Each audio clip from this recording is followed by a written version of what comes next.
Student કેમ છો? મજામાં બધા? ચાલો હવે આપણે પ્રકરણ નંબર 3માં સ્વાધ્યાયના દાખલામાં આગળ વધીએ છીએ, કારણ કે આપણે 1 થી 9 સુધીના દાખલા જોઈ ગયા. હવે જે બાકીના જે દાખલા છે ને એમાં મહત્તમ દાખલા કેવા છે, આલેખ પરથી સમજૂતીના છે, બરાબર. એટલે હું તમને એ સમજૂતીવાળા દાખલા પણ હું તમને સમજાવીશ, અને જ્યાં ગણતરી કરવાની છે ત્યાં ગણતરીવાળા દાખલા પણ આપણે ગણીશું. કુલ આપણે ગણતરી કરીને સમજાવવાવાળા દાખલા લગભગ 4 જેવા છે. બાકીના તમે જોશો ને તો લગભગ 8 થી 9 દાખલા છે એ સિમ્પલ એક્સપ્લાનેશનના છે, બરાબર. એટલે આપણે હવે 10મા દાખલાથી ચાલુ કરીએ છીએ. 10મો 11મો આપણે સમજવાનો છે, 12મો હું તમને વ્યવસ્થિત સમજાવીશ. ચલો એક પછી એક દાખલા જોતા જઈએ, આગળ વધીએ. ચાલો એક્સરસાઇઝ ન્યુમેરિકલ્સ 3.10. 3.10માં આપણને શું સમજાવવાની કોશિશ કરી છે? જો કે કોઈ એક ખેલાડી 29.4 મીટર પ્રતિ સેકન્ડની પ્રારંભિક ઝડપથી એક દડાને ઉર્ધ્વ દિશામાં ફેંકે છે.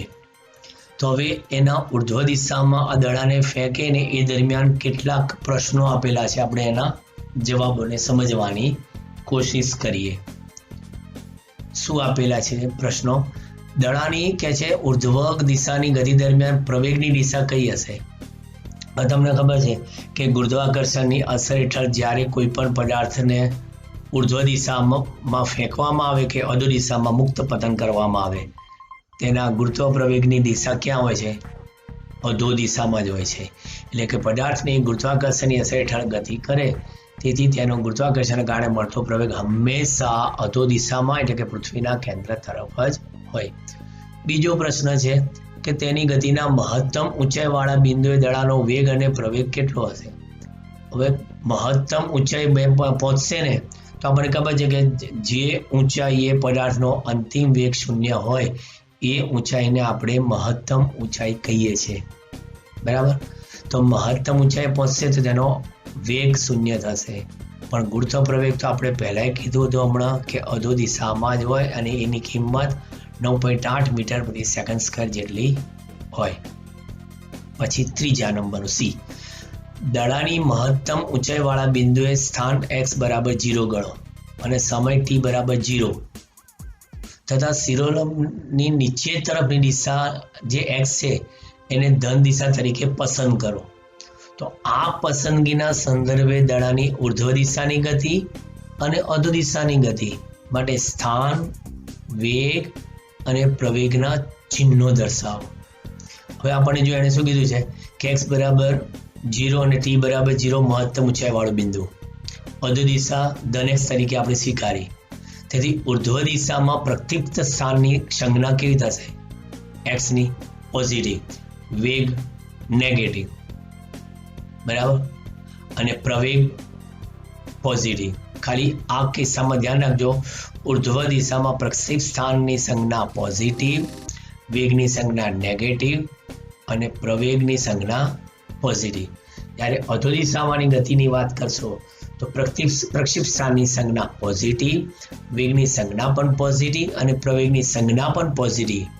ખાલી એક જ ઉર્ધ્વ દિશા દરમિયાનનો વેગ નેગેટિવ છે, બાકી દરેક કિસ્સામાં પોઝિટિવ આવે છે. હવે દડો કેટલી મહત્તમ ઊંચાઈએ પહોંચશે?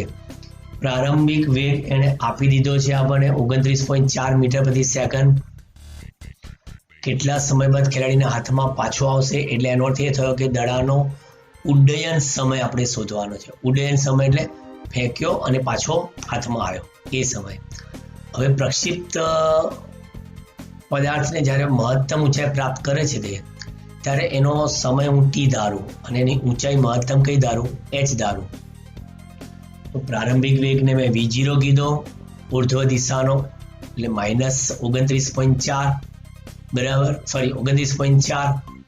પછી a બરાબર g બરાબર 9.8 મીટર પ્રતિ સેકન્ડ સ્ક્વેર, બરાબર. તો હવે કિંમત આપણે મૂકી દઈએ, પેલો નેગેટિવની 29.4 પોઝિટિવ લેજો. હવે અંતિમ વેગ 0 લઈએ તો v² - v0² બરાબર 2/c સૂત્ર તો પછી 0 minus 29.4 square equal to 2 into 9.8 into h બરાબર. તો હવે આપણે અંતિમ વેગ 0 બરાબર, પ્રારંભિક વેગ 29.4, ગુરુત્વ પ્રવેગ આપણે કહીએ કેટલો માઇનસ 9.8. જોજો એકચ્યુઅલી ગુરુત્વ પ્રવેગ માઇનસ 9.8 લેવો પડે અને h બરાબર પોઝિટિવ. તો પછી આવા કિસ્સામાં તમારી પાસે h ની કિંમત કેવી આવશે 44.1. જો હું આમાં થોડું કરેક્શન કરી દઉં નેક્સ્ટ સંજ્ઞામાં. જો સંજ્ઞામાં આપણે આ છે ને એ નેગેટિવ નથી લેવાના, આ પોઝિટિવ જ લેવાના છે. પણ જી કેટલા લેવાના છે નેગેટિવ, બરાબર. જી નેગેટિવ લેજો એટલે તમારે અહીંયા આગળ 0 માઇનસ 29.4 અને અહીંયા આગળ જીની કિંમત કેવી માઇનસ, એટલે h ની કિંમત તમારી પોઝિટિવ જ આવશે. એટલે h બરાબર 44.1 મીટર ઊંચાઈ આવી. હવે v બરાબર v0 વત્તા 80 પરથી મહત્તમ ઊંચાઈ માટેનો સમય શોધો. તો મહત્તમ ઊંચાઈ માટેનો સમય શોધો. તો હવે આ ઇક્વેશનને પણ તમને કહી દઉં, તમે આ રીતે લખો 0 બરાબર 29.4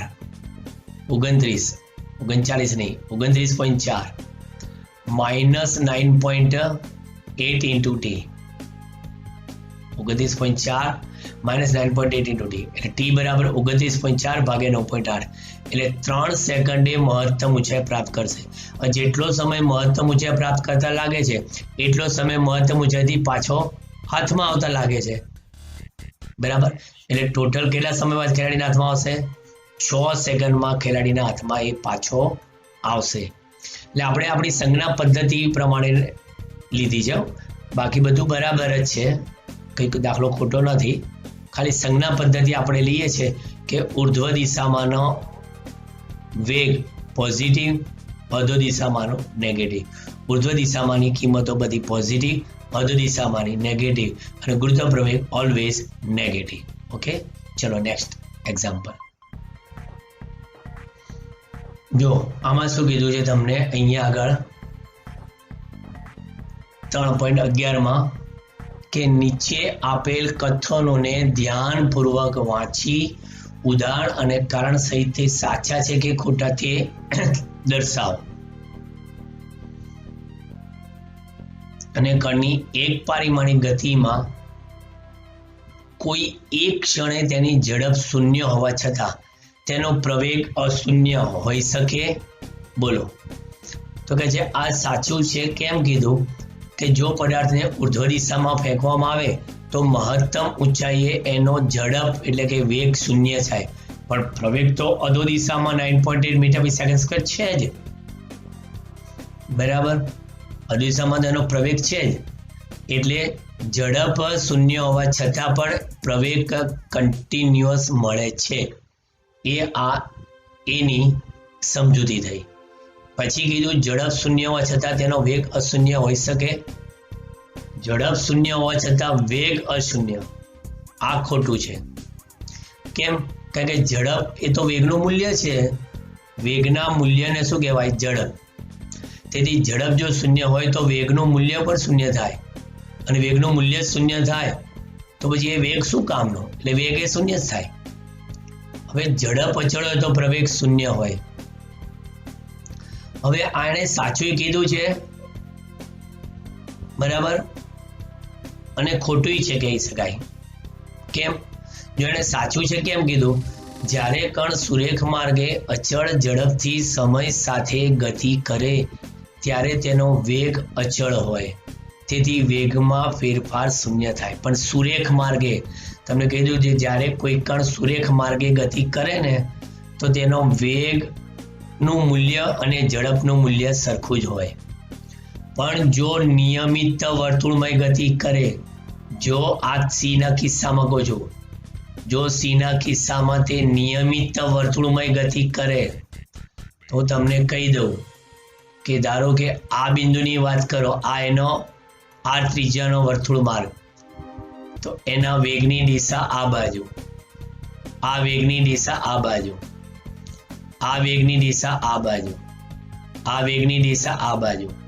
એટલે સપોઝ આને હું v1 કહું, આને હું v2 કહું, આને હું v3 કહું, આને હું v4 કહું, અને દરેક કિસ્સામાં પ્રવેગ જોઈ લો. નિયમિત વર્તુળમાં ગતિ કરતા કણ માટે દરેક દિશામાં કેન્દ્રગામી પ્રવેગ હોય. આ પ્રવેગ a1 હોય, આ પ્રવેગ a2 હોય, આ પ્રવેગ a3 હોય, આ પ્રવેગ a4 હોય. એટલે હું એ કહેવા માંગુ છું કે v1, v2, v3, v4, v1, v2, v3, v4, સદિશ સદિશ સદિશ સદિશ ઇઝ નોટ ઇક્વલ ટુ, એટલે કે વેગ જુદા જુદા છે પણ બધાના મૂલ્યો કેવા છે? સરખા છે. બરાબર. એટલે મૂલ્યમાં ફેરફાર થાય એટલે પ્રવેગ મળ્યો. a1 બરાબર a2 બરાબર a3 બરાબર a4, a1 બરાબર a2 બરાબર a3 બરાબર a4. એટલે પ્રવેગ મળ્યો મને, કે વેગમાં ફેરફાર એટલે મૂલ્યમાં ફેરફાર થયો. અને આ પ્રવેગની દિશા પણ બધાની અલગ અલગ છે. એટલે ડિરેક્શન વાઇઝ બધા પ્રવેગ કેવા છે? કેન્દ્રગામી ખરા, પણ જુદી જુદી દિશામાં છે. બરાબર. એટલે સાચું ખોટું બંને રીતે મેં તમને સમજાવ્યું. બરાબર. ઝડપ અચળ હોય તો પ્રવેગ શૂન્ય હોય એ ખોટું છે. ક્યારે?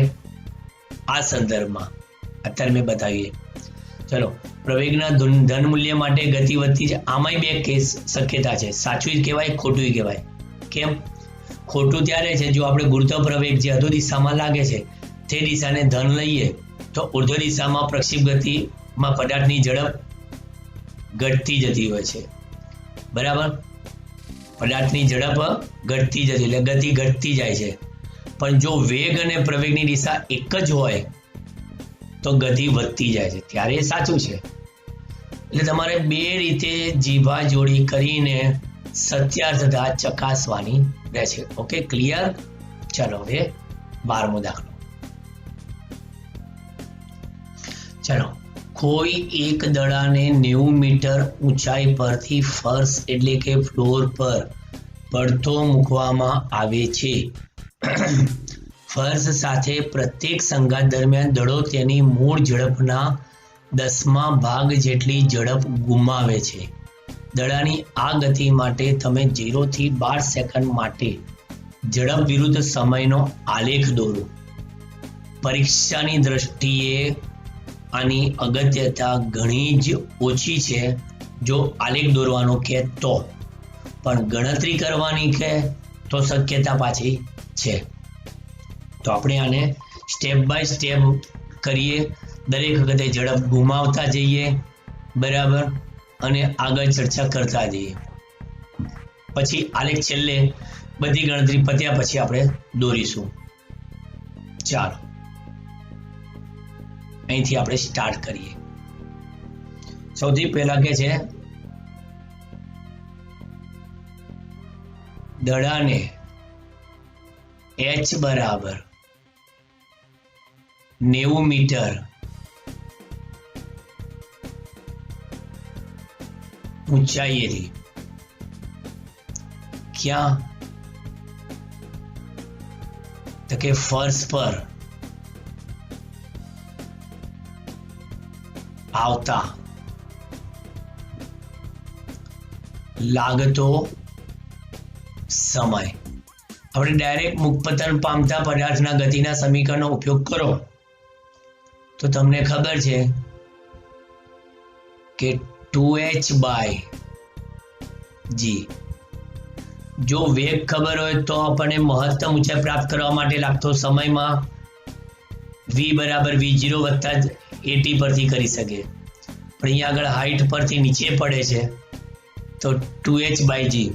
અહીં સળતા ખાતર આપણે g ની કિંમત કેટલી લઈ લઈએ? 10 લઈએ. ચલો ને,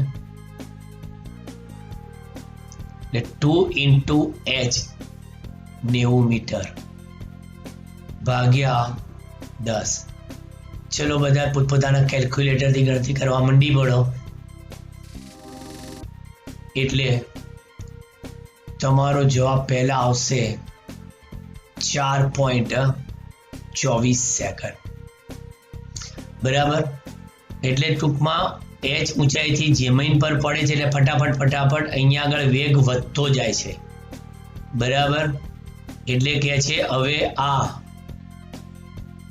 દડો જમીન, આપણે ફર્શ ને એટલે જમીન સાથે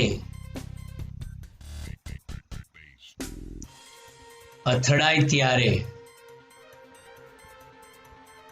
તેણે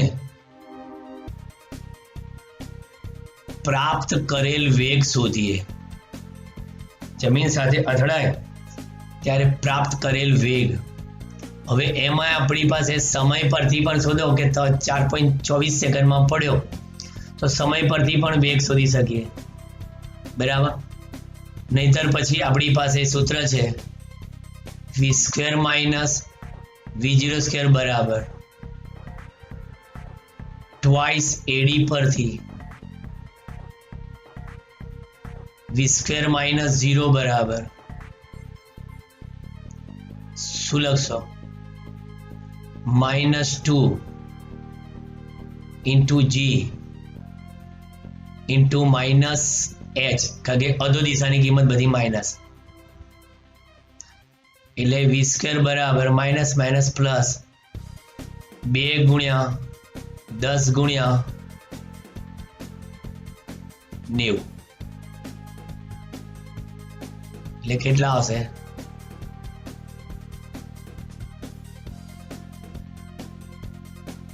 1800 એટલે v બરાબર √1800.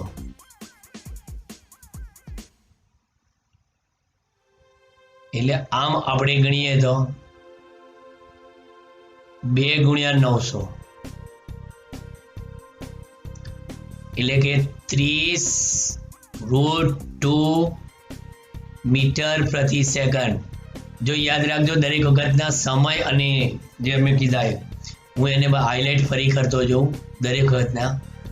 આ 4.24 સેકન્ડમાં તે જમીનને અથડાયો. બરાબર જોજો. અને અથડાઈને એણે વેગ કેટલો પ્રાપ્ત કરી દીધો? તો કે 30√2 મીટર પ્રતિ સેકન્ડનો વેગ પ્રાપ્ત કરી લીધો. બરાબર. એટલે આલેખમાં અહીંયા આગળ ઉગમ બિંદુથી શરૂ કરવાનું અને સીધો સ્ટ્રેટ આગળ વધતો મેક્સિમમ 3√2 સુધી પહોંચાડવાનો અને નીચે એક્સ એક્સિસ પર સમય 4.24 લેવાનો, જે હું પછી કરીશ. હવે આ જમીનને અથડાયો. બરાબર. હવે દડો જમીનને અથડાયા બાદ દડો જમીનને એટલે કે ફર્શને અથડાયા બાદ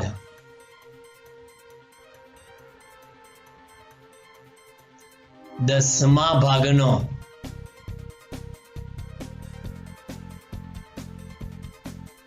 દસમા ભાગની ઝડપ ગુમાવે છે. બોલો, 10મા ભાગની ઝડપ ગુમાવે છે એટલે એકચ્યુઅલી એની નવી ઝડપ v' બરાબર જે v હતી એમાંથી v/10 બાદ થઈ એટલે કે કેટલી થશે? 9v/10 થાય. તો પછી v' બરાબર 9v/10 9 into 30√2 બાય કેટલા? 10. એટલે આપણે કહીએ 27√2 મીટર પ્રતિ સેકન્ડ. હવે આ એની આ નવી ઝડપ આવી ગઈ. બરાબર. અથડાઈને હવે ક્યાં કહે છે? હવે દડો જમીનમાં અથડાઈને હવે v' ઝડપથી દડો ઉર્ધ્વ ગતિ કરશે. બહુ જ કોન્સન્ટ્રેશનથી સમજવાનો દાખલો. ઉપરથી નીચે પડ્યો, જમીનને અથડાયો, 30√2 મીટર પ્રતિ સેકન્ડની ઝડપ પ્રાપ્ત કરી, પરંતુ અથડાઈ એટલે સવાલ જ નથી, એની સ્પીડ ઘટી જાય અને એ ઘટીને 10મા ભાગની ઘટાડીને મેં બતાવી તો 27√2 મીટર પ્રતિ સેકન્ડ થઈ. હવે એ વિડે ઝડપથી ઉર્ધ્વ ગતિ કરશે અને એ ઉર્ધ્વ ગતિ કરીને હવે કેટલો ઊંચાઈ પ્રાપ્ત કરશે બોલો, બતા દો કેટલો સમય મહત્તમ ઊંચાઈ પ્રાપ્ત કરશે?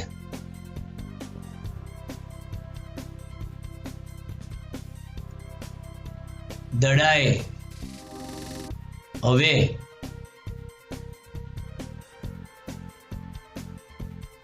પ્રાપ્ત કરેલ મહત્તમ ઊંચાઈ માટે લાગતો સમય મને લખાવો. હવે પહેલો સમય ટી હતો, હવે નવો સમય ટી ડેશ કહું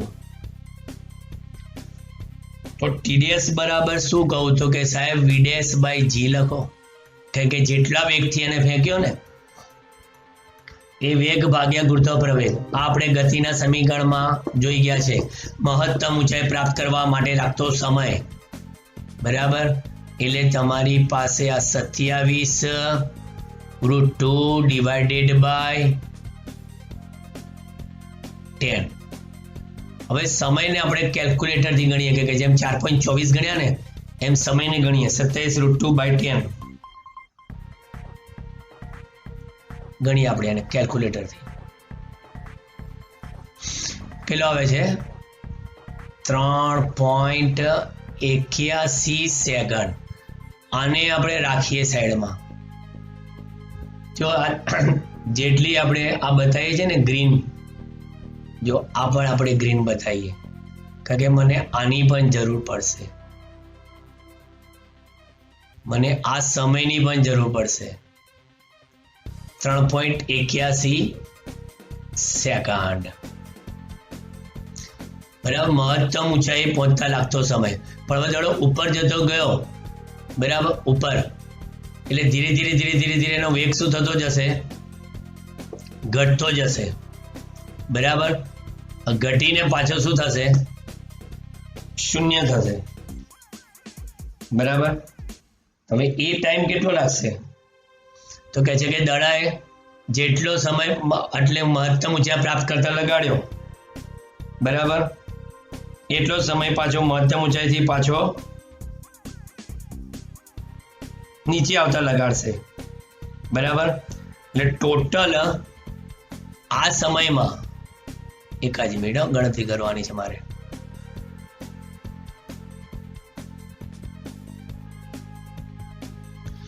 જો એટલે આ 3.81 સેકન્ડ એ શું થાય 4.24 પછીનો છે. આજે મેં તમને 3.81 બીજી 3.81 કીધી, ફરી પાછો ફર્સ્ટમાં અથડાશે એ સમય પણ 3.81 જ હશે. એટલે દડાએ પ્રાપ્ત કરી મહત્તમ ઊંચાઈનો સમય 3.81 આવ્યો બરાબર. તો માટે અહીંયા આગળ દડો મહત્તમ ઊંચાઈ પર હવે પહોંચે તે દરમિયાન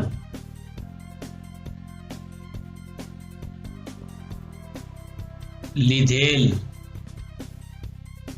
કુલ સમય બોલો કેટલો લખશો? એ દરમિયાન લીધેલ એનો કુલ સમય પહેલા હતો ટી, પછી કર્યો ટી ડેશ. 4.24 તો હતો જ, બીજો તમે લાવ્યા 3.81 એટલે તમારી પાસે કુલ સમય કેટલો થયો? 4 ને 1 5, 8 ને 2 10 અને 4 ને 3 7 ને 1 8. ચલો આ પણ એક નોંધવા જેવો સમય છે કારણ કે આલેખમાં મારે આની પણ જરૂર પડશે. સેકન્ડ થોડું દૂર લખું, આને બોક્સ બનાવી દો 8.05 સેકન્ડ બરાબર. હવે પાછા આગળ વધીએ. હવે દડો પાછો ક્યાં પહોંચી ગયો? મહત્તમ ઊંચાઈ. બરાબર. હવે મહત્તમ ઊંચાઈથી ફરી પાછો ક્યાં આવશે? જમીન પર આવશે. બરાબર. એટલે કે છે કે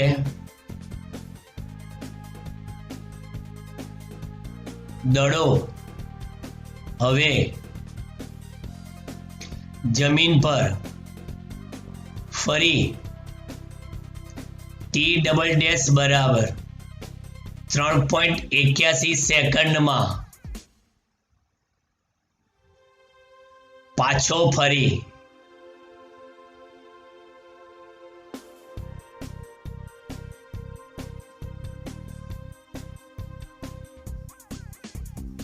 અથડાશે. જરા વાક્ય જોઈ લો. દડો હવે જમીનમાં ફરી T બરાબર 3.81 સેકન્ડમાં પાછો ફરી અથડાશે. કારણ કે જેટલો સમય એને મહત્તમ ઊંચાઈ પ્રાપ્ત કરવા માટે લગાડ્યો એટલો સમય મહત્તમ ઊંચાઈથી પાછો જમીન પર આવતા લગાડ્યો. બરાબર.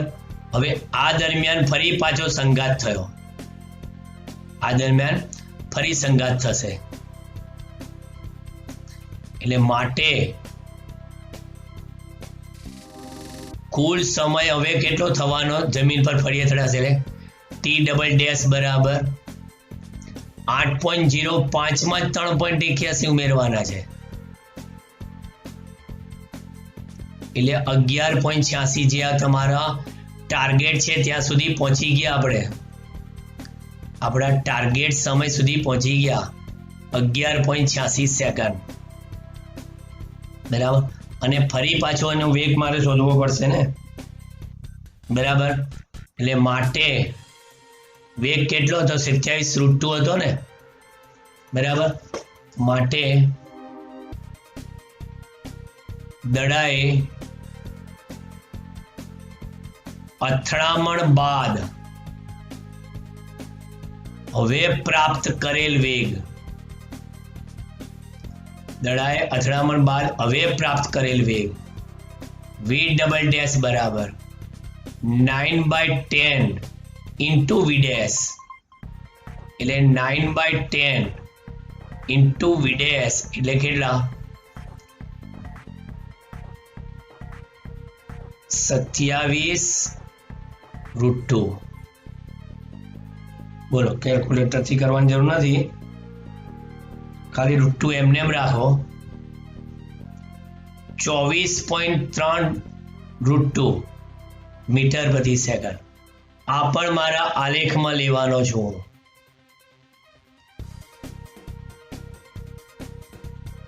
જોઈ લો, આલેખમાં જેટલા લેવાના છે બધાની વાતો કરી લીધી આપણે, કમ્પ્લીટ જોઈ લો.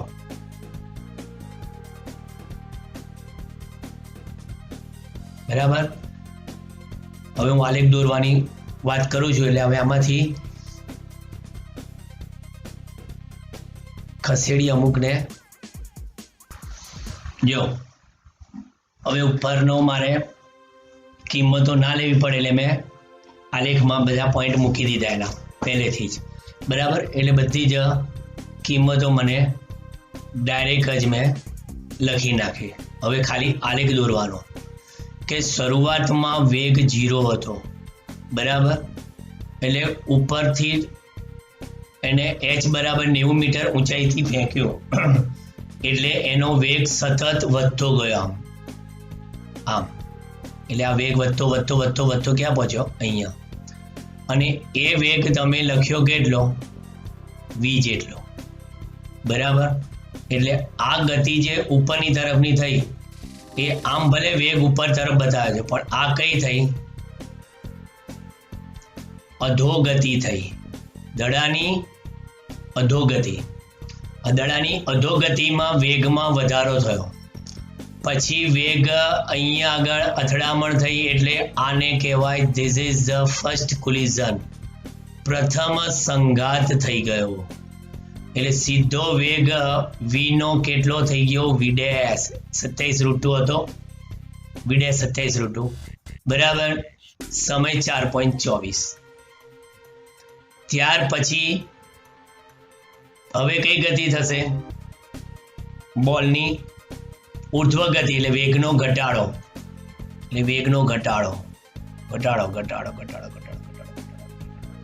ફરી વેગ શૂન્ય થઈ ગયો, એટલે આને કહેવાય ઉર્ધ્વ ગતિ. વિડેશ વેગ પછી વેગ શૂન્ય કરી નાખ્યો, બરાબર.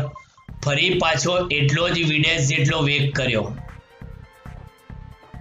સમય તો એટલો ને એટલો જ લીધો જેટલો 3.81 તો 3.81. ફરી એને વેગ કેટલો પ્રાપ્ત કર્યો? વિડેશ, બરાબર. તો એ પાછી શું થઈ ગયો? ઉર્ધ્વ ગતિ કરી, હવે ફરી પાછી અધોગતિ થઈ એટલે ફરી પાછો વેગ વધ્યો, એટલે આ કઈ ગતિ કહેવાય? પાછી અધોગતિ. ફરી પછી અહીંયા આગળ ફરી બીજો સંઘાત આવ્યો, બીજો સંઘાત આવ્યો એટલે એનો વેગ વિડેશ થી વી ડબલ ડેશ એટલે 24√2 થઈ ગયો, બરાબર. 24√2, બરાબર. અને 24√2 પછી ફરી પાછું જોશો તો ફરી પાછું આગળ એમ તમે 12 સેકન્ડ સુધીનો આલેખ કમ્પ્લીટ સમજાયો. જોઈ લો આ રીતે થાય. મેં તમને એના કીધું ધીસ ઇઝ નોટ ઇમ્પોર્ટન્ટ આલેખની દ્રષ્ટિએ, પરંતુ ગણતરીની દ્રષ્ટિએ વેરી મચ ઇમ્પોર્ટન્ટ, બરાબર. એટલે આ તમારો કમ્પ્લીટ દાખલો થઈ ગયો. આ તમારું બોર્ડમાં આલેખ છે, એનો સ્ક્રીનશોટ તમે લઈ શકો, અને બીજો તમે આનો સ્ક્રીનશોટ લઈ શકો.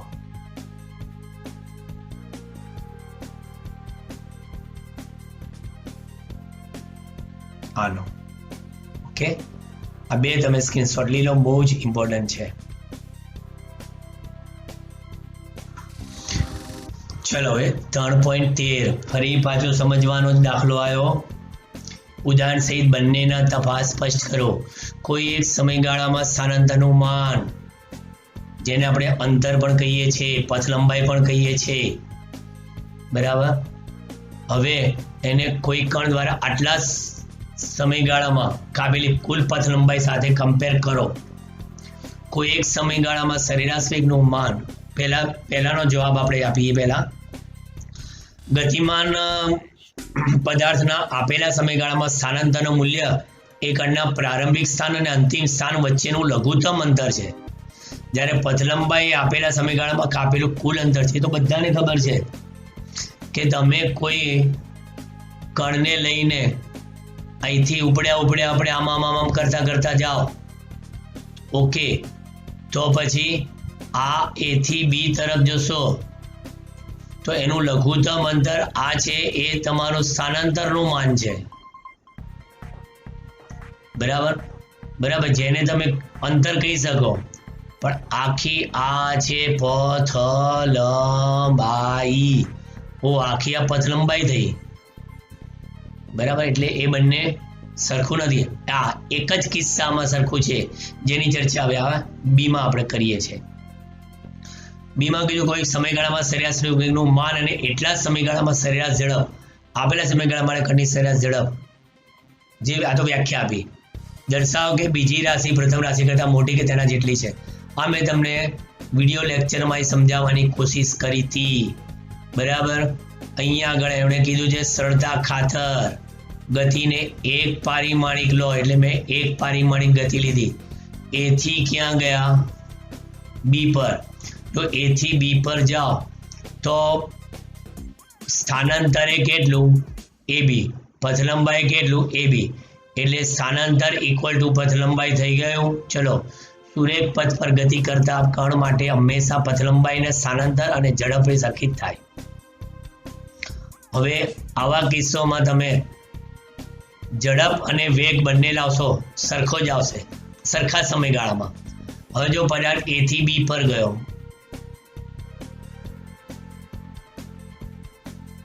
એ થી બી પર ગયો અને બી પરથી પછી ક્યાં ગયો? સી પર ગયો, બરાબર. તો સ્થાનાંતર એ તો એસી જ થાય. અહીંથી એ સુધીનું અંતર શું કહેવાય? આ સ્થાનાંતર. અને પથ લંબાઈ કઈ તમારી? એ બી વત્તા બીસી. તો આવા કેસમાં સ્થાનાંતર પથ લંબાઈ કરતા ઓછી આવી. તો સરેરાશ વેગ એસી ભાગ્યા ટી ઇઝ લેસ ધેન સરેરાશ ઝડપ એ બી બધા બીસી ભાગ્યા ટી. એટલે આમ સરેરાશ વેગ એ સરેરાશ ઝડપ કરતા ઓછું મળે. ઓલરેડી બધું ભણી ગયા છે પણ આ તો લાગે કે ના સાહેબે 3.13 ગણાયો. ચાલો 3.14 એક વ્યક્તિ સુરેખ માર્ગે 5 કિલોમીટર પ્રતિ કલાકની ઝડપે તેના ઘરેથી 2.5 કિલોમીટર દૂર આવેલા માર્કેટમાં જાય છે પણ માર્કેટને બંધ જુએ છે. એ તરત જ 7 કિલોમીટર પ્રતિ કલાકની ઝડપે ઘરે પાછો ફરે છે. તો આ ઘેરથી માર્કેટને માર્કેટથી ઘેર આવ્યો એ દરમિયાનના સરેરાશ વેગનું માન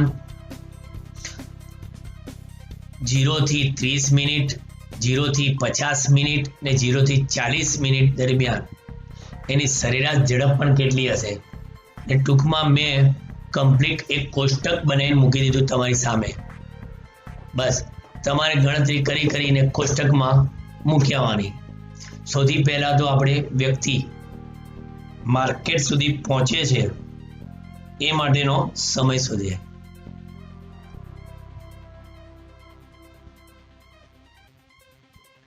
વ્યક્તિને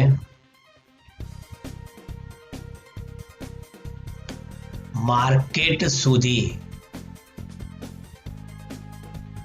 પહોંચતા લાગતો સમય જેને હું T1 કહું બરાબર. ઘેરથી માર્કેટનું અંતર ભાગ્યા તે અંતરમાં કેટલી સ્પીડે ગયો એ 5 કિલોમીટર પ્રતિ અવર એટલે કે તે 0.5 કલાક એટલે અડધો કલાક એટલે કે 30 મિનિટમાં માર્કેટ પહોંચી ગયો. 30 મિનિટમાં માર્કેટ પહોંચી ગયો છે. હવે માર્કેટથી તેને ઘરે પહોંચવા માટે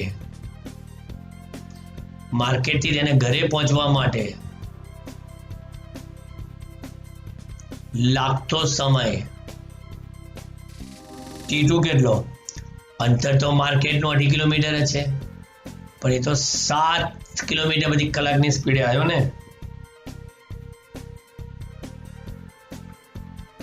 7 નથી હો, સોરી 7.5 છે મારા ખ્યાલથી. અમુક પણ 7.5 અહીંયા 7 લખેલું છે. જોઈ લો એકચ્યુઅલી ટેક્સ્ટ બુકમાં કઈ રકમ છે. આમાં 7 લખ્યું છે અને 7.5 આપ્યું છે. અહીં ભૂલ છે રકમમાં 7.5 આવે બરાબર. એટલે કે તમારી પાસે 7.5 એટલે 1/3 કલાક થાય. 1/3 કલાક એટલે 20 મિનિટ એટલે 30 મિનિટમાં માર્કેટ પહોંચે છે ને 20 મિનિટમાં તો ઘર ભેગો થઈ જાય છે માર્કેટ બંધ જોઈને બરાબર. હવે આપણે એને 0 થી 50 મિનિટ બધામાં આપણે જોવાનું છે. સૌથી પહેલા 0 થી 30 મિનિટની વાત કરીએ. જે 0 થી 30 મિનિટમાં વ્યક્તિ કાપેલું અંતર કેટલું થાય હજુ સીધું જોઈને જવાબ આપવાનો છે તમારે.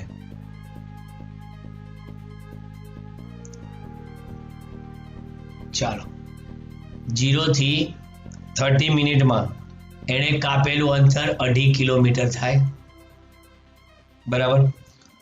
હવે સીધું 0 થી 30 મિનિટમાં કાપેલું અંતર અને એ જ દિશામાં જોવા જઈએ તો એનું સ્થાનાંતર પણ કેટલું 2.5 થાય બરાબર. હવે આ સ્થાનાંતર ભાગ્યા સમય એટલે કે 2.5 ભાગ્યા સમય કેટલો લીધો છે 0.5 કલાક બરાબર. એટલે સરેરાશ વેગ કેટલો આવ્યો 5 કિલોમીટર પર અવર. એનો સરેરાશ વેગ 5 કિલોમીટર પર અવર. જોઈ લો એનો સરેરાશ વેગ એ 5 કિલોમીટર પર અવર અને 5 કિલોમીટર પરની ઝડપે જઈ રહ્યો છે. એટલે સરેરાશ વેગનું માન અને જે કિંમત આપેલી સરખી જાય. અહીંયા પણ એ જ જોઈ લો 2.5 ભાગ્યા 0.5 એટલે અહીંયા પણ 5 કિલોમીટર પર અવર. એટલે 0 થી 30 મિનિટનો કાપેલું અંતર, સ્થાનાંતર, સરેરાશ વેગ, સરેરાશ ઝડપ બધું શોધાઈ ગયું. હવે 0 થી 30 ની વાત કરી, 0 થી 50 ની કરો. 0 થી 50 માં કેવું થયું ખબર છે? એ ઘેરથી માર્કેટ ગયો ને માર્કેટથી ઘેર પાછો આવ્યો, બરાબર? એટલે કાપેલું અંતર તો તમે જોવા જશો ને તો ઘેરથી માર્કેટ ને માર્કેટથી ઘેર એટલે કે 5 કિલોમીટરનું અંતર થયું. પણ ઘર ભેગો થઈ ગયો એટલે સ્થાનાંતર કેવું? 0. તો પછી સરેરાશ વેગ કેવો? 0. પણ અહીંયા આગળ 5 ભાગ્યા 50 મિનિટ છે ભાઈ,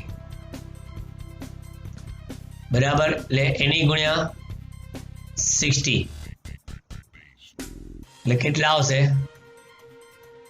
સરેરાશ ઝડપ 6 કિલોમીટર પ્રતિ અવર. સરેરાશ ઝડપ 6, કારણ કે મિનિટ છે ને, મિનિટની મેં કલાક કરી તો જ 6 કિલોમીટર પર અવર થાય. હવે 40 મિનિટ એટલે શું થયું ખબર છે? 0 થી 30 અને બીજી 10, બરોબર? 0 થી 30 અને બીજી 10. તો આ કેલ્ક્યુલેશન થોડુંક સમજવા જેવું છે, 40 મિનિટ વાળું. એટલે હવે એના માટે આપણે થોડાક ઉપર જઈએ, બરાબર? કારણ કે એના માટે કાપેલું જે અંતર છે ને, બરાબર, દરેકની ગણતરી બતાવો. તો પહેલા 0 થી 30 એટલે માર્કેટ સુધી પહોંચી ગયો, એ અંતર તો 2.5 થયું. પછી માર્કેટથી તે રિટર્ન થાય છે, બરાબર? રિટર્ન કેટલા સમયમાં થાય છે? સોરી, રિટર્ન કેટલી સ્પીડે થાય છે? 7.5 કિલોમીટર એટલે 7.5, બરાબર? અઢી કિલોમીટર 7.5 કિલોમીટર પર અવર, બરાબર? પરંતુ મારે અંતર જોઈએ છે, તો અંતરમાં બીજી મિનિટ કેટલી થઈ? 30 ને 10, તો 10 મિનિટને મારે શેમાં ફેરવવી પડે? કલાકમાં. એટલે 10/60. એટલે એકચ્યુઅલી અંતરનો જવાબ તમારો કેટલો આવે ખબર? 2.5 વત્તા કેલ્ક્યુલેશન કરતા 1.25 એટલે 3.75 કિલોમીટર અંતર આવ્યું. આ જવાબ તમારો 3.75. અને આ કેટલું થશે ખબર છે? આ તમે જે 2.5 વત્તા 1.25 લખ્યું ને, તો આમાં 2.5 ઓછા 1.25 કરવું પડે સ્થાનાંતરમાં. એટલે તમારે આવે 1.25 કિલોમીટર સ્થાનાંતર થાય. અને સ્થાનાંતર 1.25 થાય તો 1.25 ભાગ્યા સમય કેટલો? 40 મિનિટ, અને કલાકમાં ફેરવવા માટે 60. તો સાદુરૂપ આપતા જવાબ 1.875 કિલોમીટર પર અવર થાય. અને આમાં 1.25 છે, તો મારે આમાં લેવાના 3.75 ભાગ્યા 40 ગુણ્યા 60. સમજાય છે ને? બરાબર. કારણ કે 40 મિનિટની મેં કલાક કરી. અને આ કેમ કર્યું જોઈ લો. કારણ કે આ માર્કેટથી અહીંયા, બરાબર, આ ઘેર, આ માર્કેટ 30 મિનિટ, અને બીજું ઘેર નથી આવ્યો, બીજી 10 મિનિટ, બરાબર? પણ 10 મિનિટની સ્પીડ એની કેટલી છે? 7.5 કિલોમીટર પર અવરની છે. એટલે વેગ ગુણ્યા સમય લીધો મેં, સમય 10 મિનિટ, એની કલાક કરી નાખી, એટલે 7.5 ગુણ્યા 10 ભાગ્યા 60, એટલે ટોટલ અંતર કેટલું થયું? 3.75. એટલે હવે આનો જવાબ શું આવે? 3.75 ભાગ્યા 40 ગુણ્યા 60, 5.625 કિલોમીટર પર અવર. ચલો, જે કોષ્ટકમાં સૌથી ઇમ્પોર્ટન્ટ પોઈન્ટ માત્ર છેલ્લી 0 થી 40 મિનિટ વાળો છે. બાકી પેલા બે તો સાવ ઇઝીમાં ઇઝી છે, બરાબર?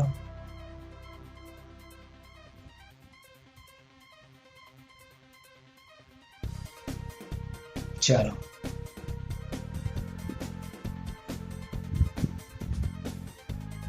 આખો દાખલો તમારો કમ્પ્લીટ તમારા સ્ક્રીનશોટ સાથે જોઈતો હોય તો જોઈ લો. છેલ્લી 40 મિનિટ વાળી ગણતરીમાં ધ્યાન રાખજો, બાકી 2 ગણતરી ઈઝી છે.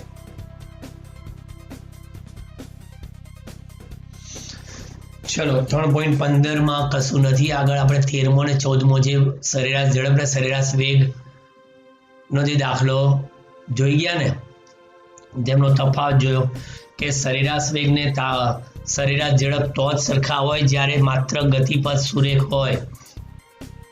સહેજ ગતિપથ એની દિશા બદલે એટલે સરેરાશ ઝડપ અને સરેરાશ વેગ જુદા જુદા થઈ જાય અને એ સરેરાશ વેગનું માન એ સરેરાશ ઝડપ કરતા ઓછું મળે, પછી જેટલું ના રહે. હવે એવું કહે છે કે તાક્ષણિક ઝડપ ને તાક્ષણિક વેગ માટે આવા તફાવત વિચાર કરવો આવશ્યક નથી. તો સ્વાભાવિક જ છે ને, કારણ કે તાક્ષણિકનો મિનિંગ શું થયો? જ્યારે સમયનો ગાળો અત્યંત નાનો હોય તો, જ્યારે ડેલ્ટા ટી ટેન્ડ્સ ટુ 0 હોય ત્યારે સરેરાશ વેગનું લિમિટ એ શું આપે છે? તાક્ષણિક વેગ. બરાબર. તો તાક્ષણિક ઝડપ ને તાક્ષણિક વેગના માન કાયમ માટે સરખા હોય, કારણ કે તાક્ષણિક વેગના માનને જ તાક્ષણિક ઝડપ કહેવાય. કારણ કે તત્કાલીન વેગનું મૂલ્ય તત્કાલીન ઝડપ જેટલું ત્યારે જ મળે જ્યારે એ મેળવતી વખતે સમયનો ગાળો આપણે કેવો લઈએ છીએ? અત્યંત સૂક્ષ્મ લઈએ છીએ. એટલા માટે એનો તફાવત કરવો યોગ્ય લાગતો નથી. હવે જઈએ 3.16મો. જોયું પેલું સામાન્ય સમજૂતી જતી 3.15 માં જે હું બોલ્યો એ બરાબર તમારી રીતે તમારી લેંગ્વેજમાં લખી નાખજો. આકૃતિમાં દર્શાવેલ આલેખો, પહેલો આલેખ સ્થાનાંતર વિરુદ્ધ સમયનો છે, બી આલેખ ઝડપ વિરુદ્ધ સમયનો છે, સી આલેખ ઝડપ વિરુદ્ધ પાછો સમયનો જ છે, અને ટી અને ડી આલેખ કુલ પથ લંબાઈ વિરુદ્ધ સમયનો છે. બરાબર. એટલે વેગ વિરુદ્ધ સમય, સ્થાનાંતર વિરુદ્ધ સમય, વેગ વિરુદ્ધ સમય, ઝડપ વિરુદ્ધ સમય અને પથ લંબાઈ વિરુદ્ધ સમય. બરાબર. હવે એક પારિમાણિક ગતિ માટે શક્ય નથી એ જો. આમાંનો પહેલી વાત કે એક પણ આલેખ એક પારિમાણિક ગતિ નથી દર્શાવતો, કારણ કે આલેખમાં જ્યારે x ને y અક્ષ આવે ને એટલે દ્વિપારિમાણિક જ થાય. એટલે પહેલી વાત તો એ કે એક પરિમાણમાં ગતિ છે જ નહીં. અને પ્રથમ આલેખ પરથી જોઈ શકાય છે કે સમયના એક જ મૂલ્ય માટે સ્થાનના 2 મૂલ્યો મળે છે. સમયના એક જ મૂલ્ય માટે સ્થાનના 2 મૂલ્યો મળે છે. હવે જો એક પારિમાણિક ગતિ હોય ને તો પહેલી વાત એ કે પોસિબલ જ નથી. એક પારિમાણિક ગતિમાં તો શું હોય? એક જ દિશામાં ગતિ હોય, એટલે એક જ સમય માટે સ્થાનના 2 મૂલ્યો એક પારિમાણિક ગતિ માટે પોસિબલ નથી. બી આલેખ માટે શું કહે છે? સમયના એક જ મૂલ્ય માટે વેગના ધન અને ઋણ એમ 2 મૂલ્ય મળે છે. હવે એક જ સમય વેગ પોઝિટિવ હોય અને વેગ નેગેટિવ હોય એ પણ શક્ય નથી, એટલે એ પણ એક પારિમાણિક ગતિ દર્શાવતો નથી. સી આલેખ કહે છે ઝડપને ઋણ મૂલ્ય. અરે ભાઈ, ઝડપ તો હંમેશા પોઝિટિવ હોય અને ઋણ હોય જ નહીં. અને ડી આલેખ કહે છે થોડા સમય પછી સમયના વધવા સાથે પથ લંબાઈ ઘટે છે. ચલો વાત અહીંથી જ પડતી મૂકો. પથ લંબાઈ કદાપી સમય સાથે ઘટે નહીં. પથ લંબાઈમાં આપણે હંમેશા કહે છે કે સરવાળો જ કરવાનો હોય, એટલે પથ લંબાઈ ઘટે નહીં. એટલે આ પણ આલેખ એક પારિમાણિક ગતિ દર્શાવતો નથી. સિમ્પલ આલેખ પરથી તમારે સમજાવવાનું છે. અને એમસીક્યુમાં પૂછે કે કયો આલેખ શક્ય નથી, તો કોઈ એક આપેલો હોય બાકી સાચા 3 આપેલા હોય. ઓકે, ચલો આગળ જઈએ 3.17 માં. ચલો આમાં કઈ નથી, ખાસ જોઈ લો. આમાં આકૃતિમાં કણની એક પારિમાણિક ગતિ x और t નો આલેખ દર્શાવે છે.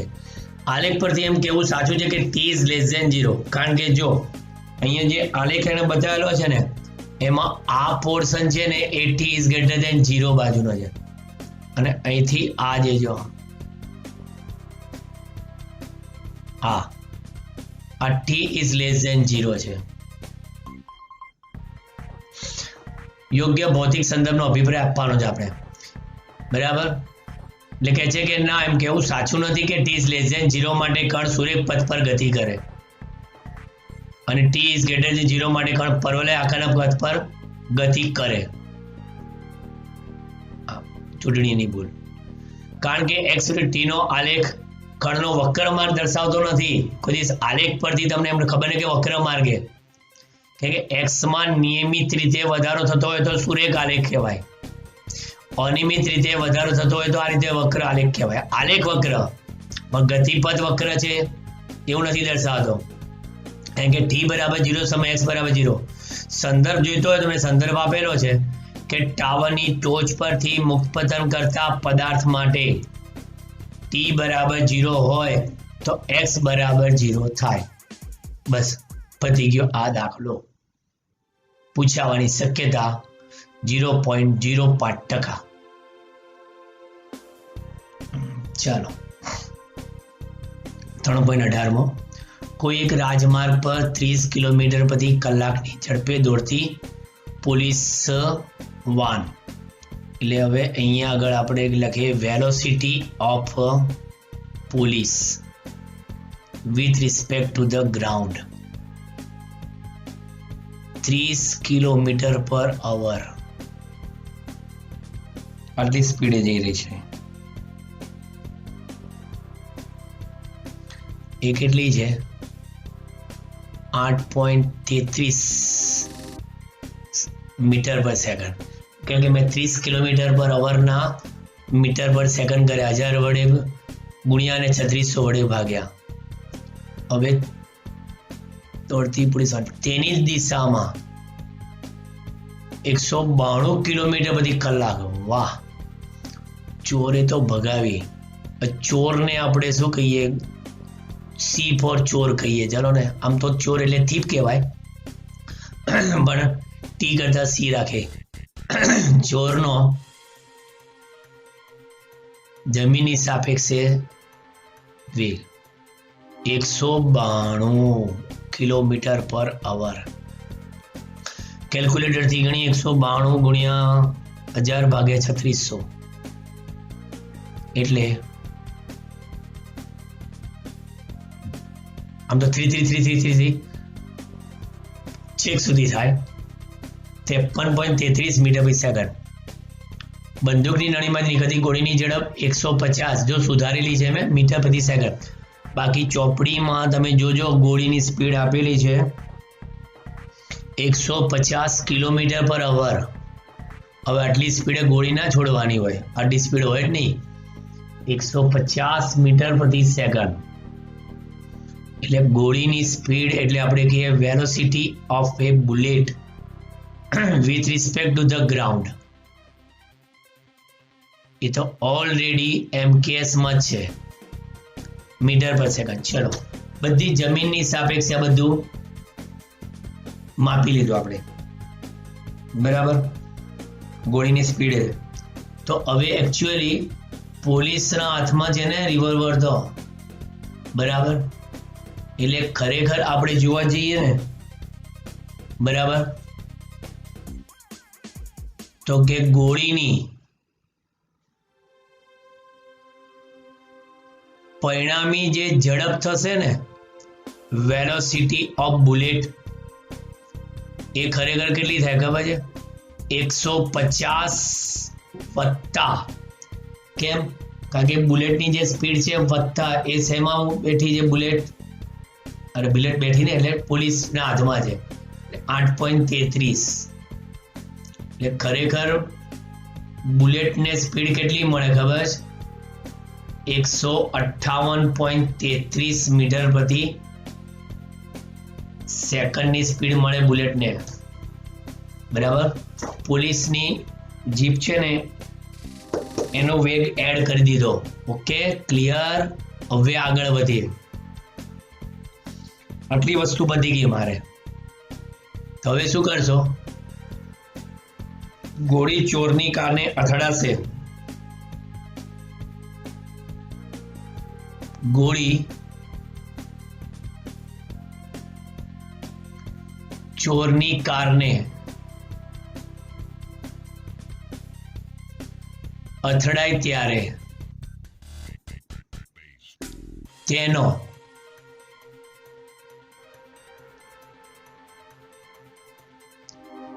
ચોરની કારની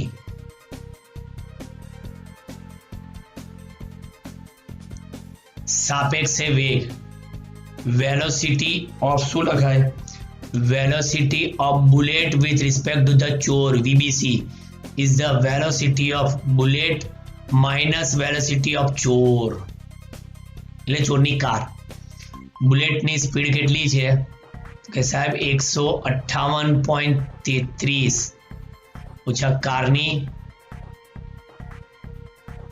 કારની સોરી ચોરની 53.33 ચોરના કારની એટલે 105 મીટર પ્રતિ સેકન્ડની ઝડપે ગોળી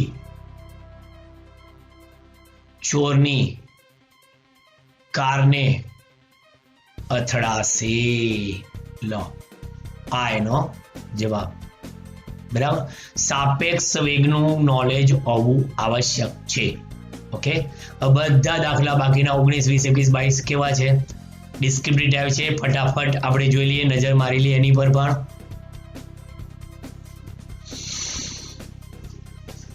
ચાલ 3.19 હવે આમાં એવું નથી કીધું કે કયો આલેખ સાચો છે બધા આલેખ સાચા જ છે ABC પણ આપણે આલેખની યોગ્ય પરિસ્થિતિ એટલે ટૂંકમાં આલેખ શું કહેવા માંગે છે એક આલેખ સ્થાનાંતર વિરુદ્ધ સમયનો છે બીજો વેગ વિરુદ્ધ સમયનો છે ત્રીજો પ્રવેગ વિરુદ્ધ સમયનો છે દરેકે દરેક આલેખ આપણને શું કહેવા માંગે છે એ આપણે સમજાવવાનું છે એમાં પહેલા આલેખને આપણે જોઈએ x વિરુદ્ધ t ના એમાં આલેખમાં પોઈન્ટ બતાવેલા છે A C B F મેં એ રીતે હવે જમીન પર સ્થિર પડેલા એક દડાને લાત મારવામાં આવે ત્યારે આલેખમાં એ તેની સ્થિર સ્થિતિ દર્શાવી એટલે જમીન પર પડેલો દડો હવે દડો સી સ્થાને અથડાઈને પાછો ફરે છે એટલે દડાને તમે લાત મારી બરાબર એટલે સી સ્થાને પહોંચે એટલે આલેખમાં એનું સ્થાન મહત્તમ થયું બરાબર ત્યાંથી પાછો અથડાઈને પાછો ફર્યો બરાબર અને આલેખ પછી જોઈ શકે પાછા ફરતી વખતે તેની ઝડપ પ્રારંભિક ઝડપ કરતા ઓછી છે કારણ કે કેમ એવી ઓછી છે કારણ કે જો તમે કે જ્યારે રિટર્ન થાય છે ત્યારે એવા સંજોગોમાં એસી જે છે એસી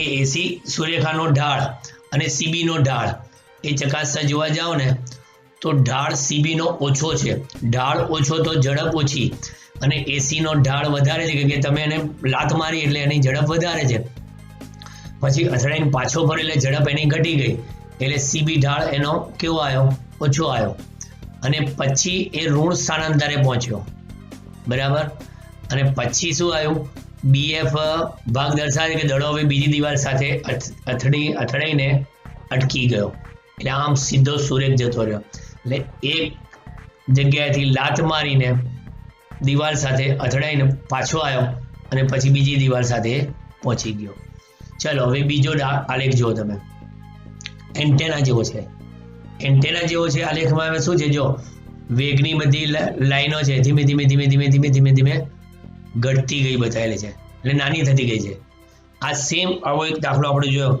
કે દડાને આપણે ઉપરથી 90 મીટર ઊંચાઈથી પાડ્યો હતો પછી એનો વેગ 10મા ભાગ જેટલો ઘટ્યો હતો ફરી પાછો ઉપર ગયો હતો ફરી પાછો ઉપરથી પાછો નીચે આવ્યો ફરી અથડાયો બીજો સંઘાત થયો ફરી વેગ 10મા ભાગનો અથડાયો એમ સતત કે છે આલેખ એવું દર્શાવે છે કે મુક્ત પતન પામતા દડાનો કિસ્સો કે દડો જમીન પર ચોક્કસ સમયગાળે અથડાય પાછો ઉપર જાય પાછો અથડાય પાછો ઉપર જાય આમ ચાલ્યા કરે અને પ્રત્યેક અથડામણે એનો વેગ ઘટતો જાય એ દર્શાવે છે અને ત્રીજામાં શરૂઆતમાં તે નિયમિત વેગથી ગતિ કરે છે એટલે એનો પ્રવેગ કેવો બતાવ્યો છે શૂન્ય કે વેગ અચળ તો પ્રવેગ શૂન્ય બરાબર ત્યારબાદ પદાર્થ અચળ વેગથી ગતિ કરે છે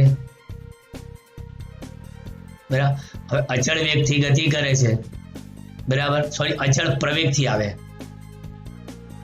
ના વેગમાં નિયમિત વધારો થાય છે બરાબર, અહીંયા ભૂલ છે વાક્યરચનામાં. એને શરૂઆતમાં નિયમિત વ્યક્તિ ગતિ કરે, તેનો પ્રયોગ ટૂંકા સમયગાળામાં વધીને શૂન્ય થાય છે, અને પછી છેલ્લે ઓકે છેલ્લે અજળ વ્યક્તિ ગતિ કરે છે. એટલે કમ્પ્લીટ એને સમજૂતી બતાવી દીધી. એટલે ધ ક્રિકેટનો દડો નિયમિત ઝડપથી ગતિ કર્યો, બેટ વડે તેને ટૂંકા સમયગાળા ફટકાર્યો, પાછો પ્રવેગ વધીને શૂન્ય થયો અને દડો પાછો અજળ ઝડપથી ગતિ કરતો હતો. ટૂંકમાં એણે અહીંયા આગળ આ સમજાવી દીધું જો કે પહેલા અહીંયાથી અહીંયાનો આ વેગ અચળ, બરાબર, પછી અહીંયા આગળ પ્રવેગ એનો મહત્તમ થઈ ગયો, ફરી પાછો એનો વેગ કેવો થઈ ગયો અચળ. એટલે આલેખની સમજૂતી થઈ ગઈ. ચાલો હવે આગળ. હવે આ દાખલો સમજાવવાનો તો કોઈ અત્યારે અર્થ રહેતો નથી, કારણ કે રકમ જો તમે કે એક પારિમાણિક સરળ આવર્ત ગતિ માટેનો સ્થાનાંતર વિરુદ્ધ સમયનો આલેખ છે, અને મેં લખેલું છે બ્રેકેટમાં કે આ ગતિ વિશેનો વિગતવાર અભ્યાસ તમે પ્રકરણ 14માં દોલનોમાં કરશો, છેક 14મા ચેપ્ટરમાં, બરાબર, સેકન્ડ લાસ્ટ ચેપ્ટર તમારું ફિઝિક્સનું પાર્ટ 2નું. હવે એમાં એને ટી બરાબર 0.3 સેકન્ડ, 1.2 સેકન્ડ, -1.2 સેકન્ડ માટેના સ્થાન વેગને પ્રવેગના ચિહ્નો જોઈએ. તો હવે એના માટે અહીંયા પ્રવેગ જે છે એનું સૂત્ર જોઈને તમને એવું લાગશે કે આ ક્યાંથી આવ્યું, પણ તો સરળ ગતિ તમે ભણો તો એમાં જ આ કામ લાગશે કે સરળ ગતિ કરતા કણ માટે પ્રવેગ છે એ બરાબર -ω²x, જ્યાં ઓમેગા કોણીય આવૃત્તિ કે જે અચળ છે, અને વેગ v બરાબર dx/dt, વેગ બરાબર સ્થાનાંતર ભાગ્યા સમય. 0.3 સેકન્ડનો આલેખ શું દર્શાવે છે? t બરાબર 0.3 કે x એ ઋણ દિશામાં છે, એટલે x ઇઝ લેસ ધેન 0, એટલે x વિરુદ્ધ t ના આલેખનો ઢાળ પણ કેવો થાય? ઋણ. હવે જો સ્થાન ઋણ હોય, બરાબર, અને પાછો એનો ઢાળ કેવો થયો? ઋણ. ઢાળ ઋણ હોય તો વેગ શું થાય? ઋણ. એટલે સ્થાનાંતર વિરુદ્ધ સમયના આલેખનો ઢાળ વેગ આવે એટલે વેગ ઋણ થયો. પણ તેમ છતાં પણ a = -kx, એટલે -ω² માં ω² ની કિંમત k/m આવે છે, એટલે અચળ છે ને k, એટલે k અચળ છે, ઓમેગા બરાબર, એટલે a = -kx પરથી પ્રવેગ કેવો થશે? ધન થશે. કારણ કે સ્થાનાંતર ઋણ તો ઇઝ ગ્રેટર ધેન 0. 1.2 સેકન્ડ, હવે ઉપર ગયા, 1.2 સેકન્ડે x પોઝિટિવ એટલે વેગ પોઝિટિવ, પણ વેગ પોઝિટિવ પણ પ્રવેગ નેગેટિવ, કારણ કે સૂત્ર પરથી જો a = -kx, k એટલે ω², સ્થાન પોઝિટિવ તો પ્રવેગ નેગેટિવ, બરાબર, ઓકે. પછી -1.2, પાછું -1.2 સેકન્ડે પાછું સ્થાન કેવું છે? ઋણ, બરાબર, આલેખનો ઢાળ પણ ઋણ. હવે x અને t બંને ઋણ છે, બરાબર, x અને t બંને ઋણ છે, તો બરાબર, તો એના પ્રમાણે સમીકરણ 2 પ્રમાણે dx/dt વેગ કેવો થશે? પોઝિટિવ થશે, અને સ્થાન પાછું નેગેટિવ, એટલે ફરી પાછો પ્રવેગ પોઝિટિવ. આ થોડું ઉપરથી એટલા માટે ગયું હોય કે તમારા માટે આ ફોર્મ્યુલા નવી છે, કઈ? પ્રવેગની અને વેગની, કારણ કે એકચ્યુઅલી પ્રવેગના જે સૂત્રો છે એ બરાબર -ω²x, બરાબર. પછી આગળ જતા વેગનું સૂત્ર તમે ભણશો, v બરાબર a sin ωt+ϕ, બરાબર. પછી પ્રવેગ બરાબર કેટલા? 1 મિનિટ,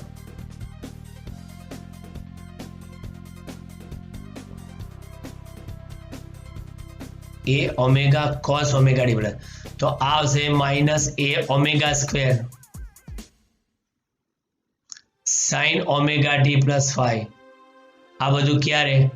કે જ્યારે સ્થાનાંતર a sine omega t plus 5 લીધું હશે ત્યારે. આ સ્થાનાંતરને સાઇન વિધેય વડે દર્શાવ્યું, પછી એનું વિકલન કરીને આ વેગ લઈ આવ્યા, ફરી પાછું વિકલન કરીને પ્રવેગ લઈ આવ્યા, હવે એમાં એ સાઇન ઓમેગા ટી પ્લસ 5 બરાબર x મૂકી દો એટલે આવી ગયું. એટલે આવું ફ્યુચરમાં આવશે, અત્યારે આનું ટેન્શન લેવાની જરૂર નથી. ચલો આ આલેખ પરથી કહેવાનું છે કે નીચે આપેલી આકૃતિમાં એક પરિમાણીય ગતિ માટેના કણ માટેનો સ્થાનાંતર સમયનો આલેખ, જેમાં 3 સમાન સમયગાળા દર્શાવેલા છે. 1 સેકન્ડ, 2 સેકન્ડ ને 3 સેકન્ડના સમાન સમયગાળા દર્શાવેલા છે, 1, 2 ને 3 આગળ. બરાબર? એટલે 1, 2, 3 સેકન્ડ નથી, 3 સમાન ગાળા છે, એક બાજુ, 2 બાજુ અને 3 બાજુ. કયા સમયગાળા માટે સરેરાશ ઝડપ સૌથી વધુ અને કયા સમયગાળા માટે તે સૌથી ઓછી હશે, અને તે દરેક સમયગાળાના અનુરૂપ સરેરાશ વેગના ચિહ્ન આપો. હવે આપણને ખબર છે કે સ્થાનાંતર વિરુદ્ધ સમયના આલેખનો ઢાળ એ તમને સૂક્ષ્મ સમયગાળા માટે સરેરાશ વેગનું મૂલ્ય આપે. પણ જો સુરેખ હોય તો સવાલ નથી, આલેખ અત્યારે સુરેખ નથી. બરાબર? તો અહીંયા આગળ આલેખ પરથી તમે જો કે ત્રીજા સમયગાળા દરમિયાન સરેરાશ વેગ સૌથી વધારે છે, કારણ કે ત્યાં આલેખ સૌથી વધુ ઢળતો છે. બીજા ગાળામાં સરેરાશ વેગ સૌથી ઓછો છે. બરાબર? અને કારણ કે આ ગાળામાં x વિરુદ્ધ t ના આલેખનો ઢાળ ઓછો, એટલે જે બતાવ્યું છે ને હું તમને રાઉન્ડ કરીને બતાવું કે અહીંયા આગળ સૌથી વધારે દેખાય છે. બરાબર? અને અહીંયા કરતા અહીંયા ઓછો છે. બરાબર? અને પહેલા ને બીજા બંને ગાળામાં સરેરાશ વેગના મૂલ્યો પોઝિટિવ, કારણ કે આમ છે. બરાબર? એટલે આ પહેલા અને બીજા બંનેમાં, પણ આ ત્રીજામાં નેગેટિવ છે. ત્રીજા ગાળામાં આલેખનો ઢાળ નેગેટિવ. સિમ્પલ ખ્યાલ આવી જાય તમને. બરાબર? હજી થોડું મેગ્નિફાઈંગ પિક્ચર હોત તો વધારે તમને ક્લિયર થાય, કારણ કે આને તમે મેગ્નિફાઈંગથી જોવા જશો તો તમને ખ્યાલ આવશે. જો બરાબર, આખું ક્લિયર તમને. ડન? ઓકે, ડન ડના ડન. હવે આગળ વધીએ. ચલો સ્વાધ્યાયનો આ છેલ્લો દાખલો આપણો. આકૃતિમાં દર્શાવ્યા મુજબ અચળ દિશામાં ગતિ કરતા કણ માટે ઝડપ વિરુદ્ધ સમયનો આલેખ દર્શાવ્યો છે, જેમાં 3 સમાન ગાળા દર્શાવ્યા છે. કયા સમયગાળા માટે સરેરાશ પ્રવેગનું માન સૌથી વધુ હશે? એટલે કે ઝડપ વિરુદ્ધ સમયનો આલેખ છે એટલે એનો ઢાળ તમને સરેરાશ પ્રવેગ જ આપશે. એટલે કયા સમયગાળા સરેરાશ પ્રવેગનું માન સૌથી વધારે કહે છે, કયા સમયગાળા માટે સરેરાશ ઝડપ સૌથી વધુ હશે, અને પદાર્થની અચળ ગતિની દિશાને ધન દિશા તરીકે પસંદ કરીને ત્રણેય સમયગાળાને અનુરૂપ વેગ અને પ્રવેગના ચિહ્ન જણાવો. ABCD બિંદુ પર પ્રવેગ શું હશે? ABCD બિંદુ પર પ્રવેગ શું હશે? જોઈએ એ વસ્તુ ચોથી જ આપણે. સૌથી પહેલા સરેરાશ પ્રવેગ એટલે ઝડપમાં થતો ફેરફાર ભાગ્યા સમય. સમયના ખૂબ જ નાના ગાળા માટે વેગ વિરુદ્ધ ટીના આલેખનો ઢાળ તે સમયનો સરેરાશ પ્રવેગ આપશે. બરાબર? કેમ કે આમાં એક વક્ર છે એટલે આવું લખવું પડે છે. વેગ વિરુદ્ધ ટીના આલેખનો ઢાળ મહત્તમ છે, તેથી ત્યાં સરેરાશ પ્રવેગનું મૂલ્ય મહત્તમ હશે. બરાબર? જે જગ્યાએ વેગ વિરુદ્ધ આલેખનો ઢાળ મહત્તમ હોય ત્યાં સરેરાશ પ્રવેગનું મૂલ્ય મહત્તમ હોય. બરાબર? અને પ્રથમ અને ત્રીજા ગાળા કરતા જો આ પ્રથમ ગાળામાં આમ છે, ત્રીજા ગાળામાં આમ છે, પછી ત્રીજા ગાળામાં સરેરાશ ઝડપનું મૂલ્ય કેટલું મળે છે આપણને? એક જ મિનિટ. કેટલું મળે છે? મહત્તમ મળે છે, બરાબર. ત્રીજા ગાળામાં સરેરાશ ઝડપનું મૂલ્ય, જો સરેરાશ ઝડપ એક ટોચ ઉપર મહત્તમ મળે છે, પણ જો એ મહત્તમ મળે પણ ત્રીજા ગાળામાં પ્રવેગ શૂન્ય થઈ જાય કે આલેખ સમસ્થિતિ થઈ ગયો તમારો, કે ઝડપ અચળ થઈ ગઈ અને v is greater than 0. પ્રથમ ગાળામાં વેગ વિરુદ્ધ t ના આલેખમાં ઢાળ ધન, તેથી પ્રવેગ a અને ઝડપ v પણ પોઝિટિવ. ઓકે. બીજા ગાળામાં વેગ વિરુદ્ધ t ના આલેખનો ઢાળ ઋણ, તેથી પ્રવેગ ઋણ પણ ઝડપ કેવી છે? પોઝિટિવ. એટલે a is less than 0 but v is greater than 0. ત્રીજા ગાળામાં v નો આલેખ સમયની અક્ષને સમાન, તેથી પ્રવેગ a શૂન્ય પણ ઝડપ ધન, બરાબર. અને વેગ વિરુદ્ધ t ના આલેખના ABCD બિંદુઓની વાત કરીએ તો આલેખ સમયની અક્ષને સમાંતર છે, તેથી બધા બિંદુ પાસે આલેખ સમયની અક્ષ, તેથી બધા બિંદુ પાસે પ્રવેગ શૂન્ય. કારણ કે પર્ટિક્યુલર એ બિંદુની વાત કરો, બરાબર, આ રહી પર્ટિક્યુલર એ બિંદુ આગળ, પર્ટિક્યુલર બી બિંદુ આગળ, પર્ટિક્યુલર સી બિંદુ આગળ, પર્ટિક્યુલર ડી બિંદુ આગળ, બરાબર. આલેખ કેવો છે? ત્યાંથી તમે આ સ્ટાર્ટ કરો તો આલેખ બધામાં સમયની અક્ષને સમાંતર, એ બધા જ બિંદુ આગળ પ્રવેગ શૂન્ય થશે, બરાબર. હવે આપણે એડિશનલ એક્સરસાઇઝનું એક લેક્ચર રહ્યું, બરાબર. પરંતુ કદાચ આપણે હવે ચોથા ચેપ્ટર તરફ પ્રયાણ કરીશું, સમતલમાં ગતિ. કારણ કે એક લેક્ચર છે એડિશનલ એક્સરસાઇઝનું, એ પણ તમને આપી દઈશું. પણ હવે તમારું મોસ્ટ ઇમ્પોર્ટન્ટ ચેપ્ટર સમતલમાં ગતિ, જે સદિશો ઉપરનું છે 12મા ધોરણ માટે બહુ જ ઇમ્પોર્ટન્ટ ચેપ્ટર. ઓકે, ચલો બાય બાય. આજે ઘણો સમય લીધો તમારો, બરાબર. એટલે એવું હોય તો આ વિડીયોને 2 ભાગમાં જોજો, પણ મેં વિડીયો પત્યા પછી કીધું. ખરેખર મારે આ વિડીયો શરૂઆતમાં જ કહેવું હતું કે વિડીયો લાંબો બનશે, એટલે અડધો કરીને વિડીયો જોજો, અને મૂડ આવે તો આખો જોઈ લેજો. Okay, bye bye.